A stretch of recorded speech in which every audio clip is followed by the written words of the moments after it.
I'm George Galloway, and I present Kalima Horra on AlHadid television. Here we are in London.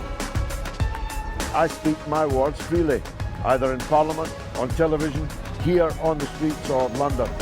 Kalima Horra means free word. That's what I speak. So Kalima Horra is a two-way conversation. Check it out on AlHadid television. Welcome to Kalima Horra with me, George Galloway, on AlHadid television. Coming to you from London, as always, but slimmed down, wartime conditions, social distancing, and all of that. As always, I'm joined by an audience of distinguished experts, and this time, only one enthusiastic amateur, namely me. We'll be discussing the vital question of whether or not there'll be a world by November.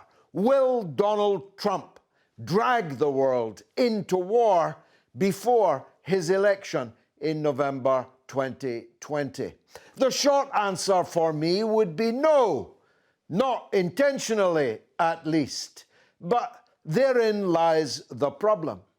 When the United States is hurtling its hardware around the world, in the Persian Gulf, you can hardly swing a cat and avoid hitting an American warship. When in the South China Sea, just like in the Persian Gulf, the clue is in the name, you know, you've got American warships, yes, but heavy strategic bombers flying over Chinese waters. And when you've got the United States trying a 21st century B-movie rerun of the Bay of Pigs invasion of Cuba in the early 1960s, this time in Venezuela, even more farcical, an even bigger fiasco, but masking perhaps in the way that a cloud no bigger than a man's hand can be a harbinger of great storms to come. Actual invasion of Venezuela by the United States of America, then anything can, of course, go wrong. You don't have to be a devotee of the Dr. Strangelove theory of American government to see how an accident even could trigger a real-life hot war in any of these three theaters or others as yet unknown, unnamed. In the Persian Gulf, for example, what if an Iranian gunboat defending its own territory in the Persian Gulf were to fire on an American warship? What if the Americans were to claim falsely that Iran had fired on an American warship, and in a wag the dog pre-election maneuver, Donald Trump were to go in all guns blazing? Iran, of course, is no pushover, as it's already demonstrated. Were Trump to do so, Iran would undoubtedly fight back, and not just against the Americans directly either, but against their allies, giving them succor and comfort and bases and flying and sailing permissions over and alongside their territory. If Venezuela were invaded by the United States, sure, the mass of the Venezuelan people would rise up to meet them. But Venezuela has important friends in the world, and it would be testing their patience, perhaps a bridge too far, to imagine that they would not intervene in the conflict. And of course, the most dangerous one of all, because China doesn't actually need any friends. China is the emerging superpower of all superpowers. China's economy, China's military, China's tremendously united population, with one or two small exceptions, the vast majority of China's population, the biggest in the world, would rally behind their government, their state, in any confrontation with the United States. Now, Trump has already begun the prelude of the steps, essential steps to war with China. He is keeping up a false, lying drumbeat of accusations against China 24/7, all platforms. And of course, his opposition, the Democratic Party, feels that it has no choice but to go along with his anti-China rhetoric, even though they'd prefer to keep up the rhetorical war against Russia. They must come on board. So you have a united front in the American political class against China. You have actual moves to confiscate billions, maybe hundreds of billions of dollars of Chinese assets directly, or to renege on debt to China as a so-called retaliatory measure against the false accusation that it was China that unleashed the coronavirus on the world. It may actually not even have come from China in the first place. France, now it transpires, had coronavirus cases last November. But even if it did come from China, of course, that doesn't mean China unleashed it on the world. As a matter of fact, China's done more than any country in the world to warn everyone about the danger of this pandemic. And of course, the economic and trade sanctions are already in place and are being ramped up. Now, some will disagree, but I think Donald Trump does not intend war in any of these theaters. I think it's all theater, albeit theater that's costing many, many lives. But there's many a slip between cup and lip, and anything, literally anything, can go wrong. And if it does, the consequences could be that next year you won't be here, and I won't be here, and we'll all be incinerated in the conflagration that Donald Trump has wittingly or unwittingly unleashed, to coin a phrase. Now, Ahmad Kaballo, one of Britain's really up-and-coming journalists and broadcasters, you're quite intimately associated with two of these three potential theaters, in the sense that you lived and worked in Venezuela as a journalist and broadcaster. You know the subject intimately. And you work for Press TV, which is, of course, supported by Iran. So what's your take on whether or not Trump, in all this brinkmanship and all this bluff and bluster, might actually drag us into war? Well, the escalation with Iran was before the lockdown, although there's been, as you mentioned, something happening in the Persian Gulf. I think most of his energy has been directed towards Venezuela. So there was the 15 million bounty put on Nicolas Maduro and 10 million put on Vladimir Petrino, the head of the military service, the defense minister. And after that, on May the 3rd, we saw this Bay of Piglets, is what it's been dubbed, this real pathetic attempt, which was actually foiled by local fishermen initially. And I think now, although the US has tried to distance itself from those actions, it's tried, Jordan Goudreau, who is in charge of the gun for hire private mercenary organization, Silver Corp USA, it's tried to suggest that he should be investigated for weapons charges. So it's tried to provide a distance between Jordan Goudreau and the US government. However, what Secretary of State Mark Pompeo said recently is that if the two US citizens are not released, then they'll go and get them. So that could be the manner in which a US aggression against Venezuela would play out. And you've got to ask yourself, if the US wasn't involved in this, if they had nothing to do with it, surely they recognize that what the two American ex-Green Berets did was illegal, and therefore any sovereign nation has a right to try them in their own courts, and following their own due process. So there's a couple of things there. In regards to China, I feel like, as you've mentioned, this is posturing. I feel like with the Russiagate, which is a complete false allegation, in my opinion, between Trump and Russia, he's tried to now associate Biden with China. And I think as we're getting closer to November election, we'll see more and more rhetoric. It's already every day happening. And I think it understands who it can pick on and who it can't pick on. And China's a dog that it doesn't really want to get into a fight with.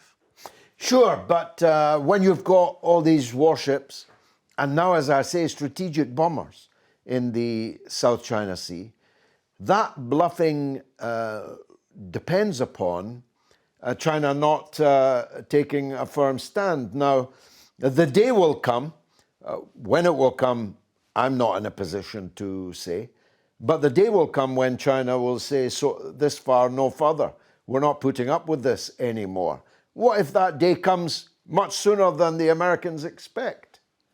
I think China's foreign policy is clearly led by very rational, pragmatic leaders. And they understand that whatever happens post-November, even if Trump is re-elected, which many people think he will be, this will de-escalate.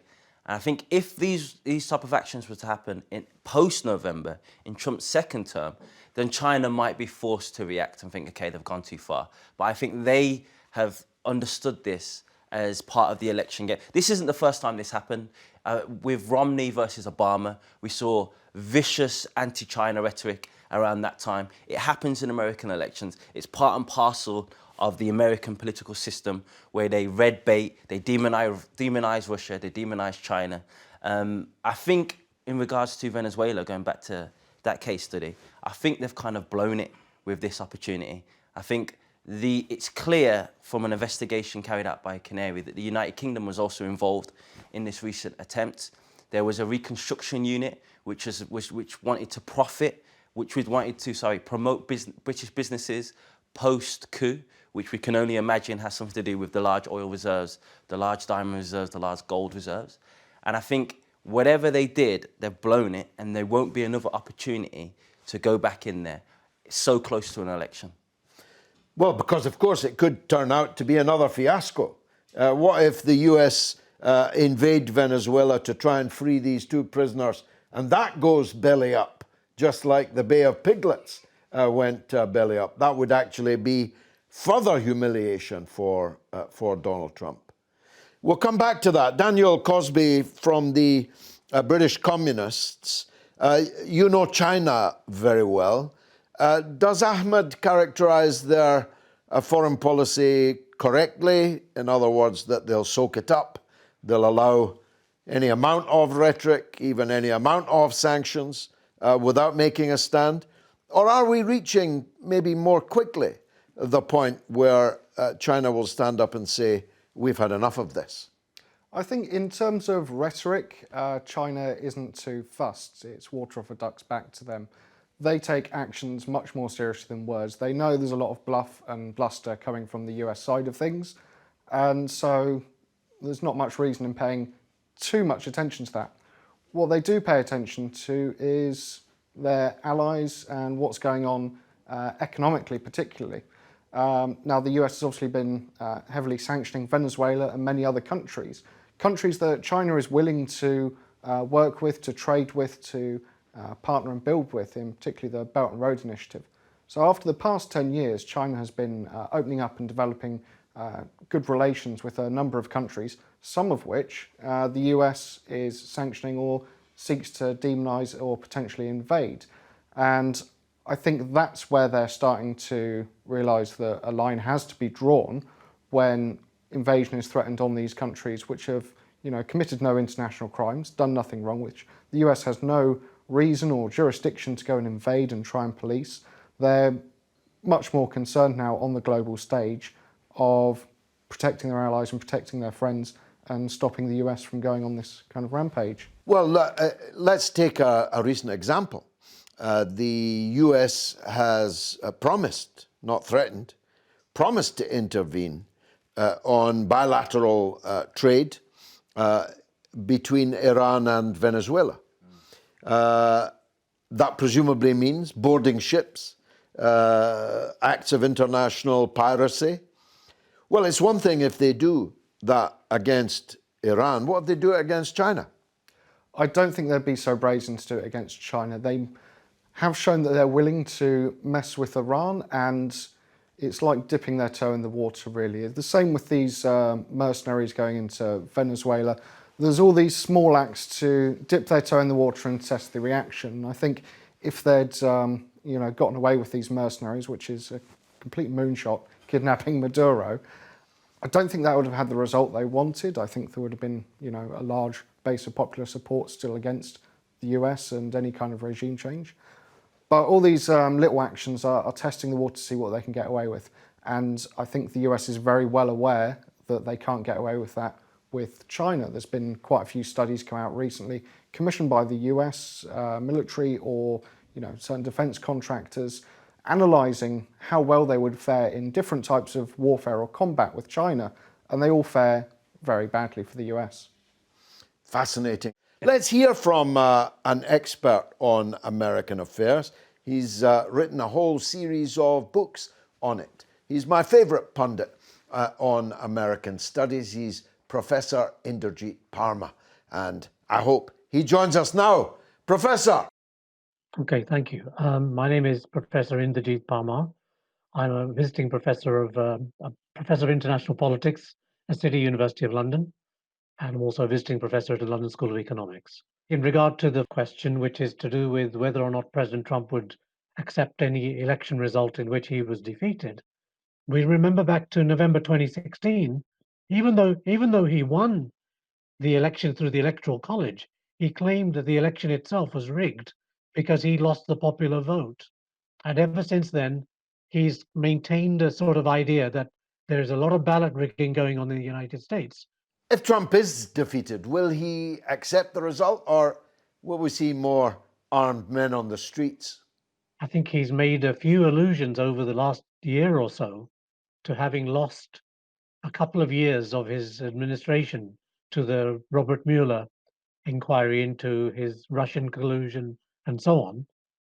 His son-in-law, Jared Kushner, remarked in an interview that there were possibilities of the election itself being postponed as a result of the coronavirus pandemic. And then the following day, when he was pressed on that question, he said that he rode back a little bit, but he said only that he hadn't heard that there were any discussions going on about postponing the election.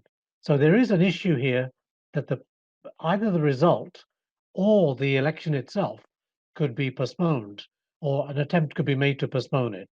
I think it would cause a massive constitutional crisis. And as you know, the election is on the 3rd of November 2020, but the new president, or the second term of Trump's presidency, would only commence on the 20th of January 2021. So in that period, there would be a huge constitutional crisis. And if it were to go to the Supreme Court, we know that the Supreme Court has a majority which is conservative and quite heavily pro-Trump. So that would cause a very large amount of trouble. Some of that could well spill out onto armed protest within the United States itself. And we're seeing already in this lockdown or the anti-lockdown protests, which have broken out in a number of states, in probably about 20 states, and 3 or 4 of them in a very, very serious way. So when you look at Michigan, for example, there have been talk on various Facebook groups that Governor Whitmer should be assassinated or hung or lynched. Armed men broke into the Capitol building itself. Some of them in the gallery. Some of the legislators are having to wear bulletproof vests while debating within the chamber itself. And there are very strong links between the protesters. So, for example, among the organizing committees were the Michigan Conservative Coalition, which is linked with the Trump administration. The wife of the lawmaker who heads that is actually part of the Women for Trump coalition, was a delegate from Michigan for the Republican National Convention in 2016, as was the co-chair of that. the Michigan Republican Party is well represented in these protests too.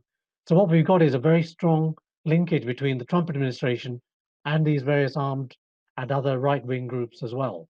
So it could well be that by 2020, November, you could have these people empowered even more as they gain more and more prominence through the anti-lockdown protests.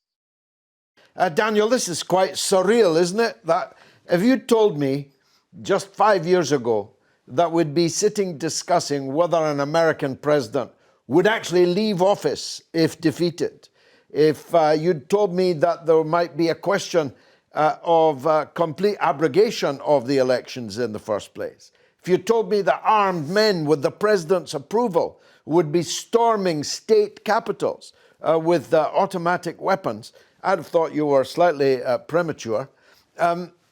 Nothing says American decline like all of this, don't you think? Well, it's all related to the American economy, essentially. And what Trump spoke about during his first election campaign back in 2015, 2016, was restoring American manufacturing, restoring American jobs, all these things that have been lost through the economic decline of America. And essentially because those jobs could be done elsewhere cheaper. It makes no sense for a car manufacturer to keep manufacturing cars if they have to pay someone $25 an hour when they can move it to a country where they can pay $10 an hour in a largely automated plant. So Trump really resonated with these kind of people, and of course he puts out all the right signals to these libertarian groups who value nothing more than their complete independence and their guns. I don't think the Democrats did themselves any favours either throughout the whole presidency of Donald Trump, trying to frustrate him and sabotage him at every turn, including the impeachment trial, which was a complete waste of time because obviously the Republicans kicked that ball right out of the pitch. So it's no surprise that his drain the swamp, get rid of these elites rhetoric has resonated so well with a disenfranchised American population who have now seen him, frustrated at every turn. Nothing he proposed really would have fixed the decline of America, but people can easily buy into that myth, much like they can buy into the anti-China rhetoric and China being the source of all the woes. Professor, if Trump does lose, can we expect to see more tension inside the United States, but perhaps more importantly, around the world? I think this is part of the recklessness and the self-centeredness of President Trump himself, but it could cause a very large amount of public discontent and public unrest among his more belligerent supporters. But I don't think that they have a kind of an authority which is national. So when you look at the far right and the alt-right, many of whom support the Trump administration, they are relatively few in number. That's not to say they may not organize protests and so on and cause other kinds of disruption. But I think it'd be very, very difficult for President Trump and for those groups to do anything very effective. Professor Inderjeet, thank you very much indeed for that. Much more of this coming up after the break. Stay tuned.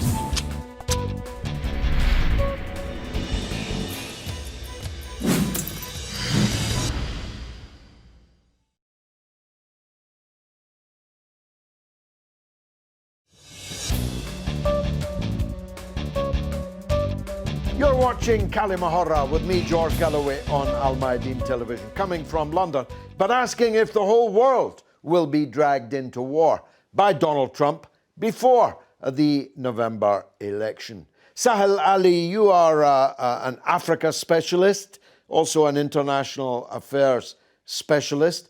This is an area we haven't yet talked about.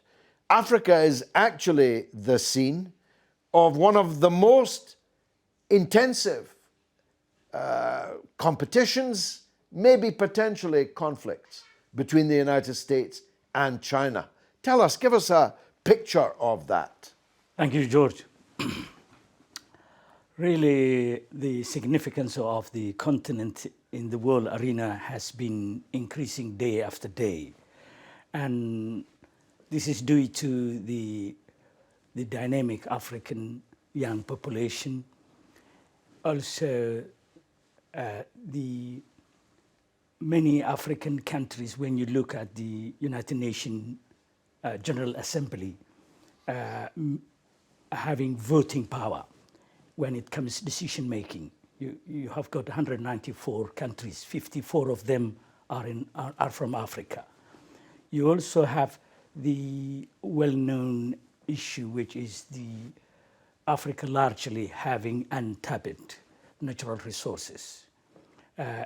1 in every 3 countries either has large deposits of oil and gas or other natural resources like gold, diamond, uranium.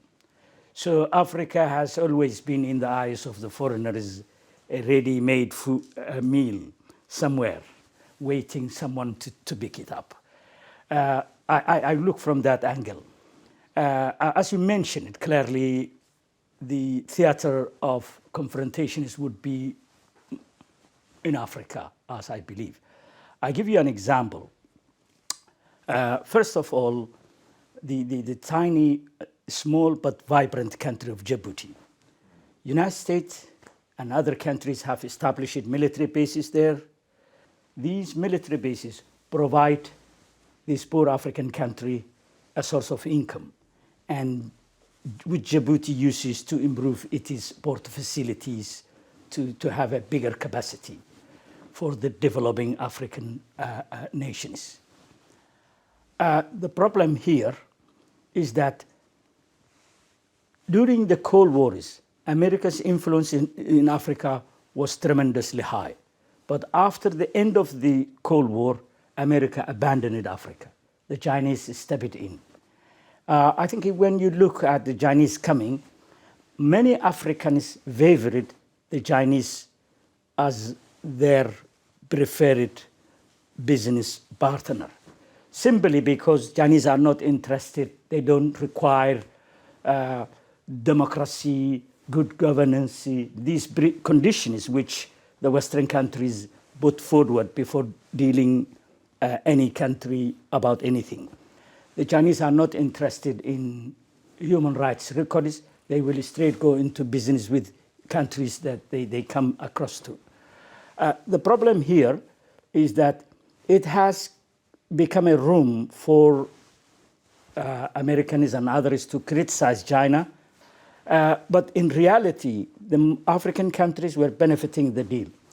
The Chinese-African trade cooperation forums, which call it FOCAC, I believe. It started in 2010. Within 9 years, America was left behind totally. But there are also problems with the Chinese stepping into Africa and doing trade.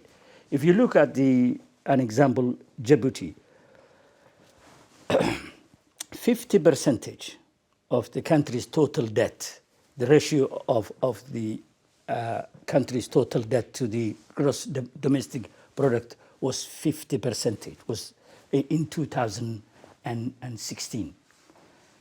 Chinese came, started to do business with Djibouti, and that rate has exceeded by the end of 2019, has exceeded 100%. That means the debts Djibouti has mostly came from China, and it is used to invest in different fields to help the economy and also improve the port facilities. But when you look at this, it is clear that the Djibouti cannot pay its debts to China. And this is where Americans are making the news that many countries like Djibouti would fall a victim to Chinese debt trap diplomacy. So America, when you look at Djibouti and similar countries, it has lost the prestige. It has got a big base with the 4,000 American soldiers in there, waging wars against the jihadists like Al-Shabaab in nearby Somalia. You have seen every day. There is no day that passes without drones hitting targets inside Somalia, and it's escalating. So these wars are waged from a country which America feels it is losing to China. So it is not and we know all of us that the Americans have tradition of, provoking, instigating wars under manufactured threats. Yeah, or even falsifying them. Yeah, we have even seen, if they don't happen, we have make seen them happen. we have seen that in Libya. We have seen that in Iraq under the banner of it poses weapons of mass destruction. We have seen in Iran even the killing you mentioned. General Soleimani was an attempt to drag Iran into theater of war. But I believe Americans are sick and tired of this man's tricks, and they will not be lured into wars. Of course, the Vietnam War was entirely based upon a completely fake Gulf of Tonkin Yes. Provocation, which it now turns out, accepted by everyone, never actually happened.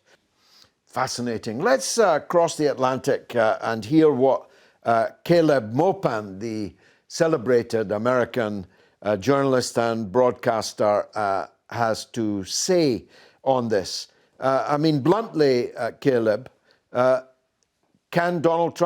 Donald Trump drag the world into conflict? Well, Trump certainly likes theater. He likes the idea of being on TV, portraying himself as a hero, depicting himself like he might be a character in a Hollywood action movie. So if Trump thinks that those optics and theatrics are in his benefit for re-election, he may take such moves. However, I've long stated that there are big divisions among the rulers of the United States at this time. Trump seems to be aligned with a faction that feels they've been left out of the club. Wealthy people that are not among America's elite. You've got Betsy DeVos, right? She's Trump's Secretary of Education. She's one of the wealthiest people in the United States, and she's tied to Eric Prince of Blackwater. That's her brother, and that's a military contracting corporation.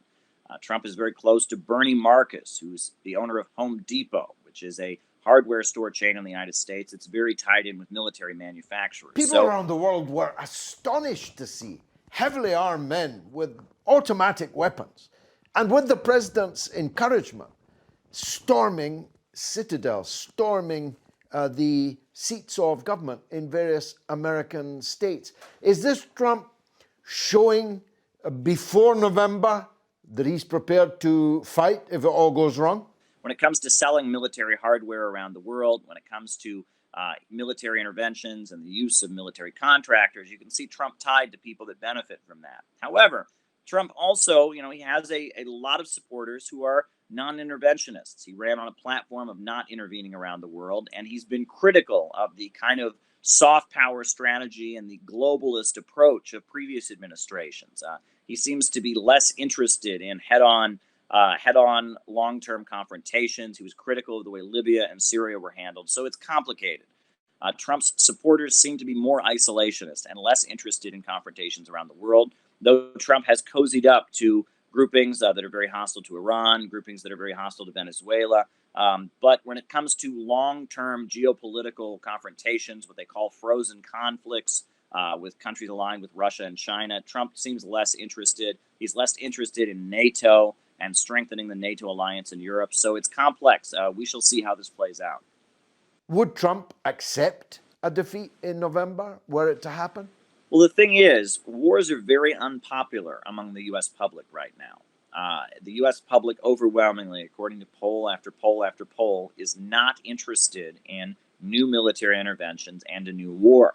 Now, Trump has supporters that are among his coalition that are interested in confronting Venezuela, confronting Iran.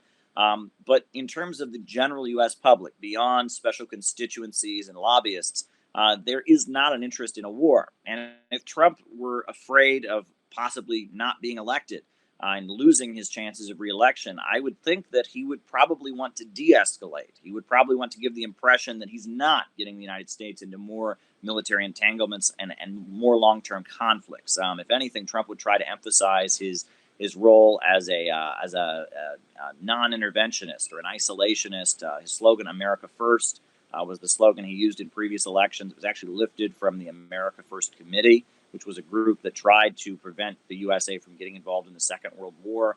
Trump appeals to paleo-conservatives, people on the right wing, libertarian elements that seem to be less interested in foreign meddling and foreign confrontations. Is this pandemic working in favor of Donald Trump's re-election or against it? Well, it seems right now to be working against him. He's been widely accused of mismanaging and mishandling the pandemic. It seems that many of his critics have gotten a lot of attention and a lot of public applause for calling him out for how he's handled the pandemic. However, Trump has pushed this trade war with China. You have Mike Pompeo, his Secretary of State, who really pushes confrontation with China. And Trump would very much like to blame the pandemic on China and escalate the trade war with China, tensions with China. And if this notion that China is somehow responsible for the pandemic can continue to rise among the public, that can benefit Trump because he's seen as an opponent of China on the international stage. It's very complicated. A lot depends on what happens in the next few months, how the country goes about opening up, and whether or not this anti-China narrative sticks. Celeb Maupin, thank you very much indeed from the epicenter, actually, in New York City, where so many thousands, tens of thousands of people have died. Ahmad, I suppose what happens in America is their business. If they want their president to prolong his term, or if they don't like it, they can rise up and overthrow him. These are all domestic American political concerns, at least from my point of view. The question for us is, in this absolute turmoil, does it make war more likely? It must do, mustn't it? It's the best possible diversion. Look over there, Johnny Foreigner. Let's unite against him. I was talking about this off air before we started. I was asked by a Venezuelan taxi driver, so what do you think? Do you think that, this was when I was in Venezuela this time last year, do you think that war's likely? Do you think they'll go after us? And my answer at the time was, the Venezuelan people haven't been demonized the same way the people of Iraq were demonized. The government has been demonized that way, but the people, to wage a full-scale war, you need to dehumanize the people as well as the government. And what I find most interesting, the people most demonized during this whole crisis is the Chinese people. And yet, as you mentioned, they're the strongest. Now, I don't think the ground is fertile for a war with the other two countries because they have nothing against Venezuelan people. Venezuelan people have done nothing to them. Iran is that ship has sailed with the assassination of Qasem Soleimani, where it came to the verge and it seemed like the American public weren't up for it. And now with China, they have been demonized. Trump even recently demonized a Chinese American journalist when she answered the question. But China's simply too strong. And also, the financial people around Trump understand that the markets, the Chinese markets and the American markets are intertwined, and nothing will guarantee you losing an election more so than the economy completely crashing. And the economy is already on the verge of crashing anyway because of COVID-19, but a war with China would send it completely under. The Chinese stock market, Sahel, is booming, as ours are tanking. Foreign capital. In London, people are not buying shares in the London stock market, they're buying them in Beijing. China has just bought, last weeks, 250,000 tons of American soybean. It's due to buy under the terms of the trade agreement, one part of which was concluded, second part probably never will be. But the part that was concluded requires China to buy several $100 billion worth of American goods and services. So are you with Ahmed in this, in closing down the possibility of an American-Chinese war? And that presumably means we need to look elsewhere. If there's going to be a war and it isn't against China, well, on terms of Russian roulette, that only leaves two. I think wars have become means of making money, businesses for some countries. So a world without war is just like a world without Egg people. without salt. Yeah, definitely. I agree with my colleague that they will not venture into taking war to China. They may look for a war, not with Russia or China, but they will create and start kind of Cold War with China. Cold War with China, and they may pressure these Middle Eastern and African countries who are doing businesses with China. So the Chinese are in a difficult position. You are doing trade with countries that you are not militarily protecting them. So the Chinese, in this case, they are just setting up, they may build roads, schools, hospitals, but the question, if Americans can easily make regime changes by either arming groups against one another, as they have historically done in many areas, will the Chinese be able to do the opposite and prevent these countries from falling?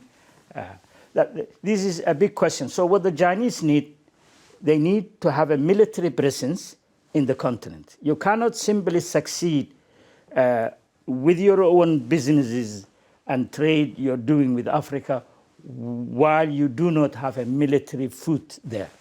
This is a paradox, isn't it, Daniel, that China will eventually have to face. It's all very well saying that you have a policy against hegemony, a policy against interfering in other people's countries. The problem is your rival is interfering in other people's countries, and your rival is interested in hegemony. So what happens in Sahel's example, China is investing huge amounts in, say, an African country, has transformed its infrastructure and roads and so on, and the Americans regime change that country, and the debts to China are reneged upon. Yes. The investment is lost. What happens then? Well, I think China is quite prepared to accept some losses in the course of what they're building. They have actually written off the debts of many nations that can't pay them. But we have to face the fact that a cornered animal is most dangerous, and the USA is certainly cornered at the moment. You know, with the economy tanking, they don't really have much other option than war. War is one tried and tested solution to fix one of these periodic crises, the global recession we're going through. It funnels all the economic energy and effort into a national base of construction development, albeit of war weapons, which is then used to destroy massive amounts of wealth and resources across the world. So that's always a threat that the US may be willing to turn to war to solve its crisis of overproduction. And I think China has to be well aware of it, and is well aware of it, that it's a very dangerous game that the US is playing. So I think China is cautious but well aware of what's going on. Well, we're not able to do our usual vox popping with the Kalima Horra camera on the streets of London, so we asked the public to send us their videos of how they see this question. Let's take a look. Personally, I don't believe that Trump will be the one to initiate the war with Iran and the future wars that may follow after it. I take that belief because of what happened in Syria, whereas Syria, the Hillary camp was very pro no-fly zone and very, very keen on intervention, whereas the Trump administration, although it portrayed that in the media that they wanted to be very pro-intervention, and they did do a couple of strikes on the Syrian mainland, but they didn't actually go ahead with a no-fly zone kind of thing. And if we look at it in terms of geopolitics and what's going on in the region, if anything, they kind of left Syria alone in a way. And with the troops pulling out as well, the US troops pulling out of Syria for the most part. In terms of the outcome long term, with the upcoming US election, the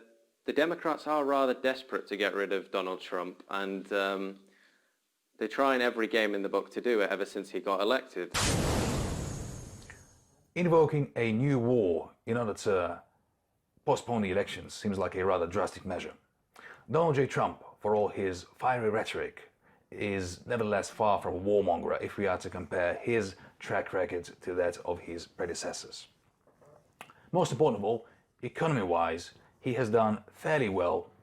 GDP may not be much to look at, but nevertheless, it had been experiencing steady growth until the recent pandemic, at least, and there hadn't been any sudden plunges as under Obama's administration. The foreign direct investment in the US is the highest that it's been in recent history as well. And the corporate income tax was reduced a couple of years ago under Trump's administration by 14%. Hence, the American business community should be fairly happy with Trump. In terms of the general public, looking at the wages and salaries statistics, there has been steady growth. Employment is highest and unemployment lowest that it has been in a decade. Consumer spending is highest that it has been in a decade as well. So if, let's say, 4 years ago, a lot of people were not willing to gamble their vote away for a dark horse, such as Trump, he has now come to prove himself, and he's more likely now to win the popular vote than he did 4 years ago. As far as the Electoral College vote is concerned, Republicans seem to have the upper hand over the Democrats in the Congress at the moment. Also, Trump has surely come to make some new influential friends over the past 4 years. So most likely he has that should be going for him as well. So all he needs to do now is take the country out of the pandemic and score these extra points and make himself known as the winner or the victor or whatever he decides to call himself once the US is out of the pandemic, and then he should be able to win the elections without invoking a new war. Well, that young man must be a member of Donald Trump's family. He may be a son-in-law that we just haven't been introduced to yet. Because, of course, American unemployment is now almost 30%, a higher percentage, several percent higher than it was in the Great Depression of the 1930s. And the American economy will be very lucky indeed if it even stops falling before November's general election. Only time for a quick roundup from my 3 distinguished guests in the studio. Sahel, you first. In a few sentences, will Trump drag us into war? And perhaps an addendum. If Trump is defeated in November, will the Democrats drag us into a new war? I think a direct confrontation, military war, the kind the world used to see, would not be an option for the United States. What Trump would be doing, definitely, they would try to limit the Chinese sphere of influence. Where they can end it altogether, they would do it. And the Chinese would not easily be a target for this. They would try to come up with a solution. So these kind of semi-cold wars would be a characteristic for the coming years in Africa and elsewhere. Ahmad, who would want to be a proxy for this boxer that's almost out and whose popularity and soft power in the world was so miserable? I don't know. Who would want to follow a guy that advises the public to drink bleach? It doesn't. I don't imagine there'd be many kind of volunteers jumping to the front of the queue. But then again, you asked about the Democrats. Who would want to follow a guy that looks like he's half asleep and has to get his wife to speak on his behalf, and that's sleepy Joe Biden?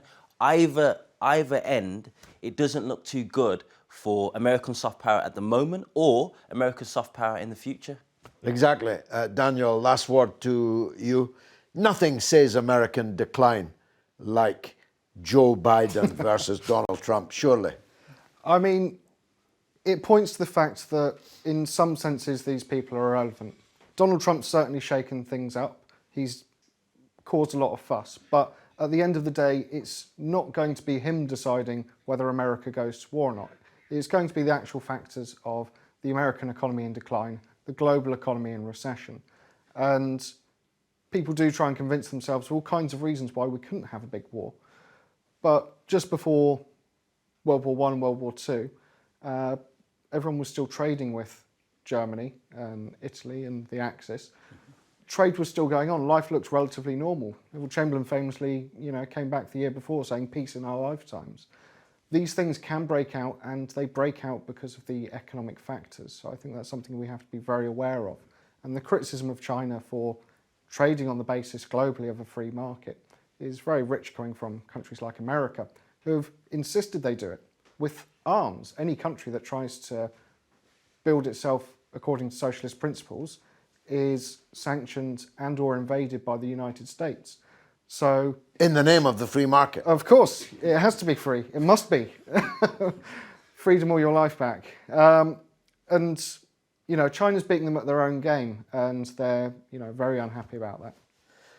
Fantastic. Well, it's been marvellous for me. I hope it was for you. I've been George Galloway.